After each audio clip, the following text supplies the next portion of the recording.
এক ব্যক্তি এক বুজুর্গর কাছে এসে বলল, হুজুর, প্রথম যখন আমার স্ত্রীকে দেখি মনে হয়েছিল আল্লাহ আর কোনো সুন্দর সৃষ্টি করেননি, কিন্তু কিছুদিন পর বুঝলাম স্ত্রীর চেয়েও সুন্দরী অনেক মেয়ে আছে।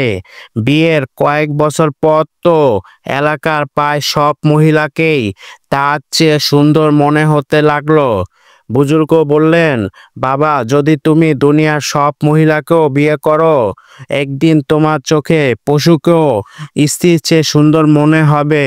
কারণ সমস্যা তোমার স্ত্রীর নয়, সমস্যা তোমার অন্তরে। যখন আল্লাহ ভীতি, লজ্জা ও শরম মন থেকে দূর হয়, তখন চোখ কখনো তৃপ্তি হয় না।